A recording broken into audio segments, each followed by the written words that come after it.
bom dia a todos. Estamos aqui hoje, então, para mais um Redação Sudeste. Hoje temos a presença, então, da delegada Luana Medeiros, a delegada titular aqui da Delegacia de Encruzilhada.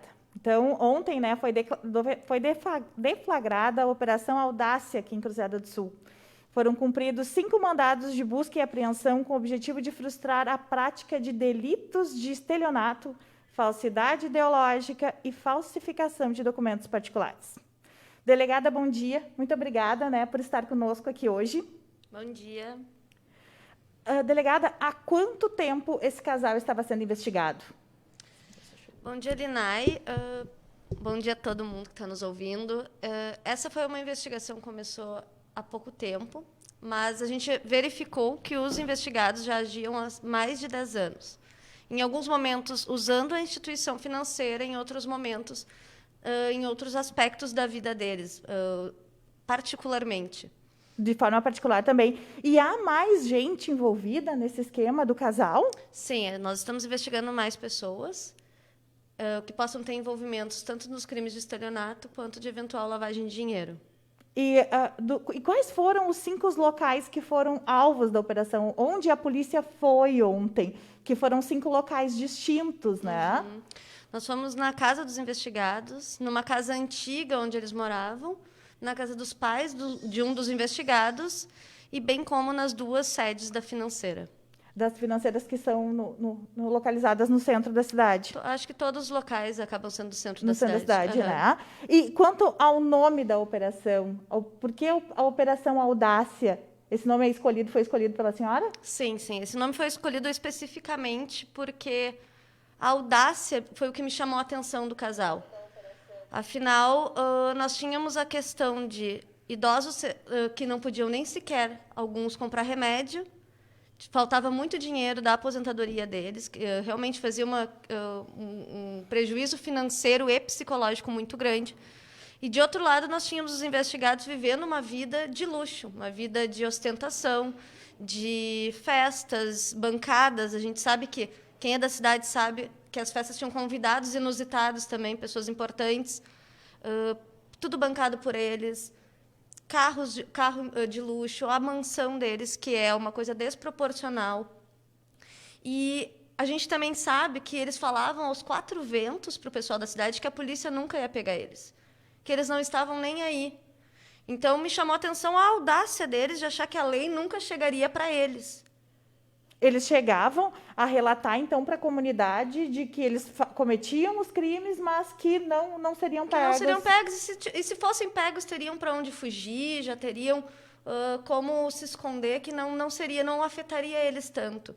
Mas é importante a gente deixar bem claro que eu vi que muitas pessoas estão comentando que a lei ela só pega o ladrão de galinha, só pega o traficantezinho. Não, a lei está aí para todos e ela é para ser cumprida e a gente não vai fazer vista grossa para isso.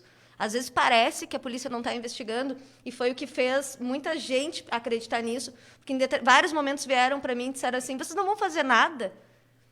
E eu tinha que ficar quieta, porque a investigação ela é sigilosa, né? Então, às vezes parece que a gente pode estar fazendo vista grossa, mas a gente só está juntando elementos para quando a gente chegar com força e a gente ter certeza que a gente não está indo contra ninguém inocente e fazendo injustiça com ninguém, né? Delegado, um ponto importante também é que a Encruzilhada estava desassistida, né? De delegado de polícia, nós tínhamos somente um delegado substituto. E a senhora veio para a Encruzilhada como delegada titular, o que causou também um conforto e um tempo maior disponível, né, para poder levar a investigação. Eu acho que isso conta bastante, não é? Claro, porque as pessoas não veem, acham que é só uma substituição, só entra dinheiro para o delegado, né, que está respondendo por vários locais. Mas não, é muito trabalho e uma cidade ela precisa de um delegado presente para poder investigar com calma, conhecer o povo da cidade, porque estando aqui é muito mais fácil, a gente vê as coisas, a gente ouve os boatos, as pessoas vêm até nós, como eu brinco, contar as fofocas, e as fofocas são muito importantes para a gente. Eu falo isso sempre para a comunidade e eu continuo repetindo. Venham até nós, nos tragam as fofocas. Às vezes pode parecer que para eles é só uma besteirinha. Ah, mas eu só ouvi falar. Mas para mim, daqui a pouco, que já tenho elementos ali, é uma informação que faz muita diferença. Então, nos contem o que vocês sabem, podem ligar para a delegacia, Eu sempre explico. A gente faz, às vezes, de forma anônima se a pessoa não quer se expor. Não tem problema. O importante para a gente é que a informação chegue na delegacia. O que é muito importante também da comunidade ter a ciência que é de forma anônima. As pessoas muitas vezes ficam com medo de não... mas alguém vai ficar sabendo. Não, ninguém vai ficar sabendo. Existe esse direito, né, claro, ao cidadão. Delegada, qual era o modus operandi utilizado pode chamar de quadrilha? Ainda não? Acho que não. Acho que não chamamos. O modus operandi que era utilizado por essas pessoas, como eles faziam essas abordagens, os funcionários tinham envolvimento de alguma forma, porque precisa, né, de uma perspicácia, precisa de uma sedução para fazer o que eles faziam. E como é que isso era feito? Linai, o modus operandi deles é de diversas formas. E aí estava a complexidade de conseguir entender o que estava acontecendo. Como é que eram os golpes. Os funcionários, pelo que eu tenho visto, eu já ouvi alguns, mas pelo que eu tenho visto, eles tinham mais até receio e um certo medo de perder o emprego do que propriamente querer prejudicar os idosos. E isso não é... o fato deles serem obrigados a fazer isso não é assédio, não é um tipo de assédio moral? Eles não eram obrigados, mas a gente sabe que hoje em dia, num país em que tem tanto desemprego, a gente acaba se submetendo, às vezes, a algumas coisas que a gente não quer e acaba fechando os olhos. Pelo que eu vi dos funcionários, eles não eram os que colocavam a mão na massa. Não eram eles que faziam a falsificação, que faziam a contratação ilícita, mas eles eles ligavam, eles chamavam, eles ofereciam empréstimo. Então, eles têm uma certa participação, mas eles não tinham aquele dolo, aquela vontade de prejudicar os idosos, pelo que eu estou vendo.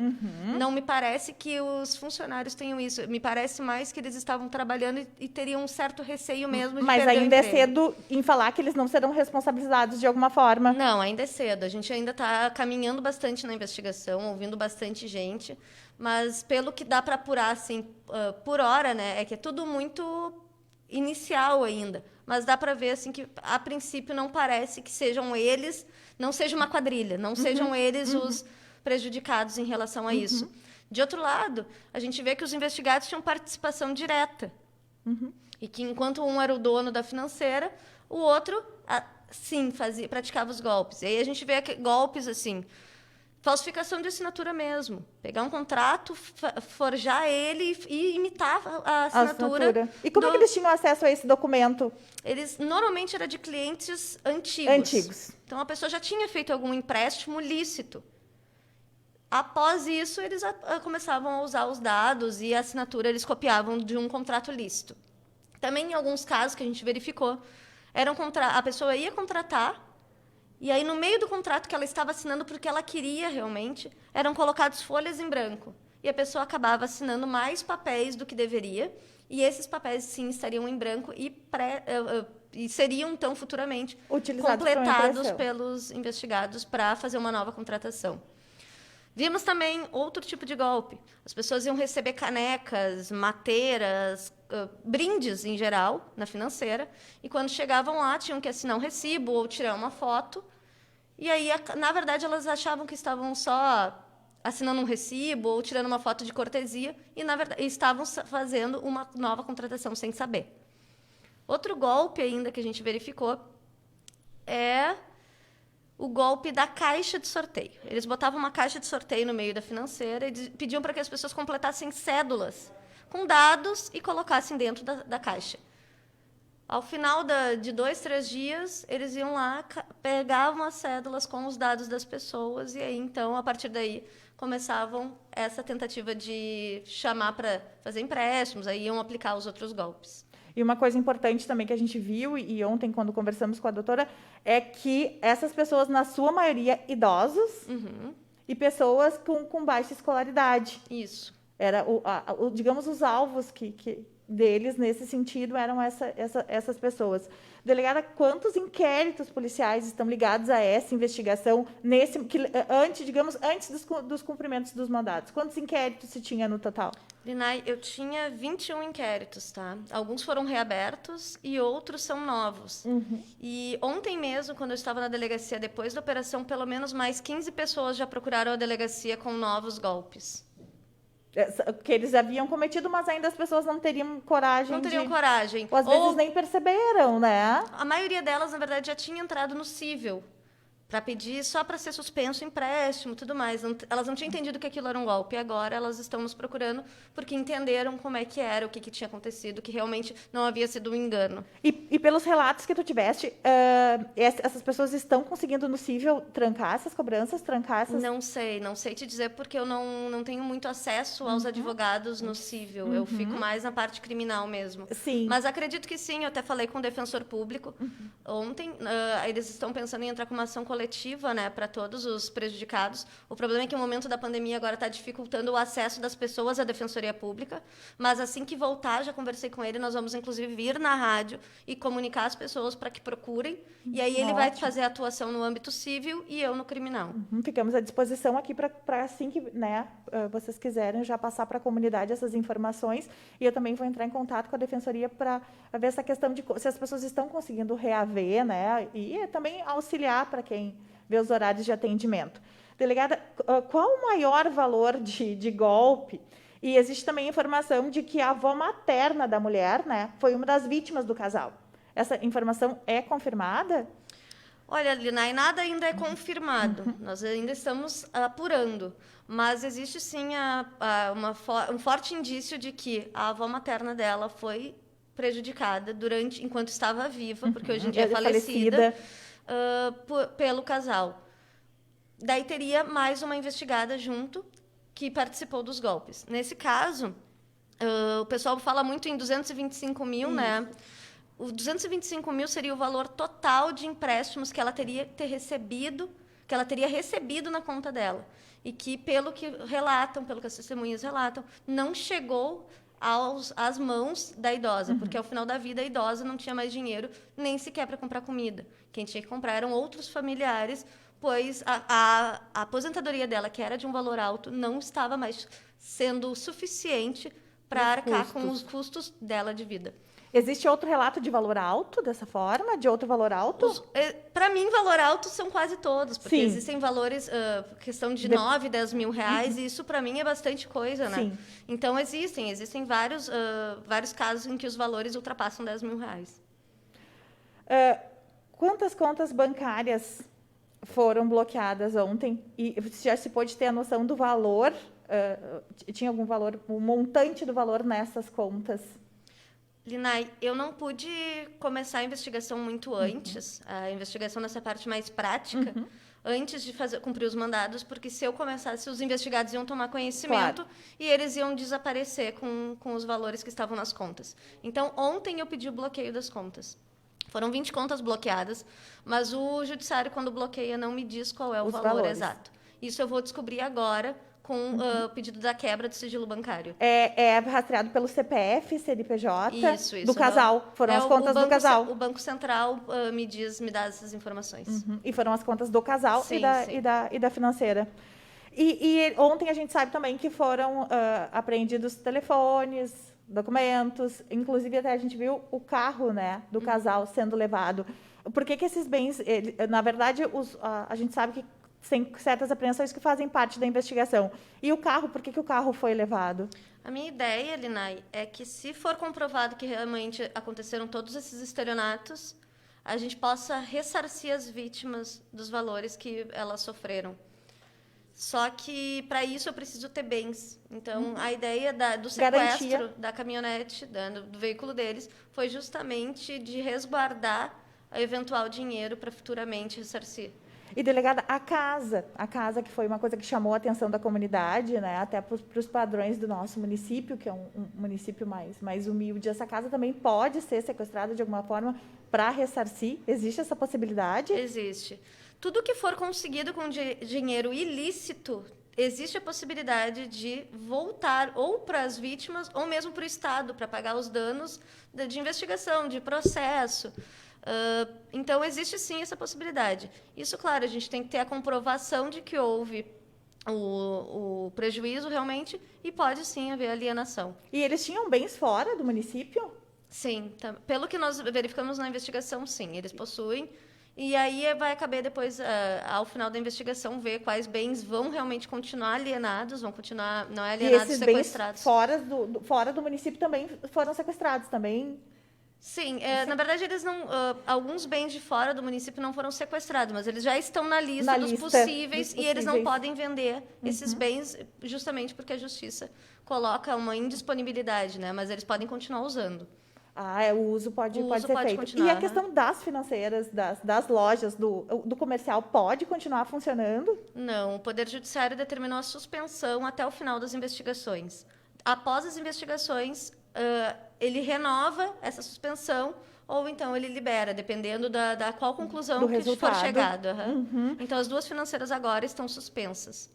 E a questão, há relatos de pessoas que foram vítimas e morreram. Foram vítimas de golpe, mas elas já morreram, faleceram. Os familiares, eles podem ir na delegacia, podem fazer alguma comprovação, podem fazer uma ocorrência policial contra? Sim, devem, Linai. Na verdade, o crime de estelionato ele mudou há pouco tempo atrás e hoje em dia ele exige que a pessoa queira entrar com uma ação. Antigamente, só bastava eu tomar conhecimento e que eu dava andamento à investigação. Hoje em dia, não. Eles são crimes em que dependem de alguém dizer que quer processar, ou seja, representar criminalmente. E essa representação pode ser feita pelos filhos. Filhos, ex-mulher, mãe, pai, não tem problema nenhum. Descendentes necessários. Delegada, uma coisa que ontem a gente ouviu bastante da comunidade, e também na questão dos relatos das redes sociais, quando se falou na operação, foi da questão da dúvida da prisão. Ontem a gente sabe, uma pessoa foi levada, né, para a delegacia, que um dos cumprimentos foi encontrado armas. E essa pessoa já foi liberada, né? Isso, Lina. E na verdade foi feito mais uma... Não foi uma prisão. Não foi uma prisão. Foi feito um encaminhamento da pessoa até a delegacia só para a gente apreender as armas. Essa arma ela não era objeto de investigação. Foi localizada na casa de um dos investigados, dos familiares dos investigados, as armas. E em razão delas estarem só com o prazo vencido, a gente apreendeu na delegacia, vai ficar com a justiça. Mas não foi feito, não é nem crime isso. Isso é uma infração administrativa. Quando a pessoa tem o registro, mas o registro está vencido, é somente uma infração administrativa e não vai responder criminalmente, não tem nada disso. É só para que a arma não fique circulando de uma forma ilegal, enquanto ainda não for realizado o registro. Então, entende-se agora que essa pessoa foi levada para a delegacia até para esclarecimento, né? Para assinar a ocorrência, ver que a gente estava levando a arma dela, tudo só para legalizar o ato, nada mais. E eu comecei a falar da prisão do casal e acabei me lembrando da prisão dessa pessoa envolvida. Delegada, e a prisão do casal? As pessoas clamam muito porque achavam que queriam que eles saíssem, né, algemados, queriam que eles fossem recolhidos. Digamos, era uma resposta, né, queriam essa resposta. Mas como a gente já conversou, por que esse casal ainda não foi preso e quais são as possibilidades de, nos próximos dias, né, ou no decorrer da investigação, eles serem presos? Olha, Linai, apesar de parecer para a população de que agora são 21 casos, é muita coisa, são 100 golpes, mais ou menos, e que por isso eles deveriam estar presos, anteriormente a isso, não existe nada contra eles. Então, a gente não... eu fiz o pedido da prisão para a justiça, da prisão dos 2 para a justiça.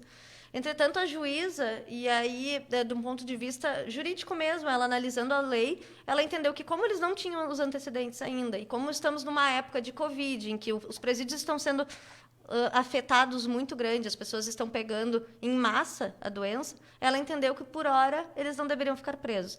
Mas ela deu medidas que diminuem a liberdade deles, então que... agora eles vão ser intimados até sobre isso, pequenas medidas, tem que se apresentar, tem que ficar com endereço fixo, algumas questões.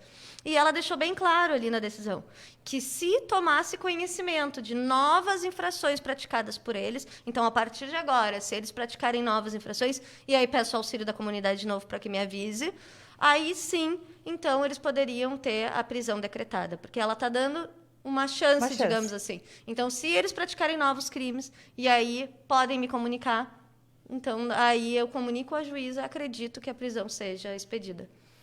Delegada, eu gostaria de agradecer, principalmente pelo respeito e pela parceria que a Polícia Civil de Encruzilhada tem com a imprensa. Né? Ontem nós fizemos um trabalho fantástico, que acabou sendo distribuído pela imprensa do Estado, que para nós foi uma uma honra, né, poder fazer esse trabalho junto com vocês. E eu também, além dos relatos de cobrança, eu queria lhe passar os relatos das redes sociais que a gente teve parabenizando o seu trabalho e da equipe de Encruzilhada do Sul.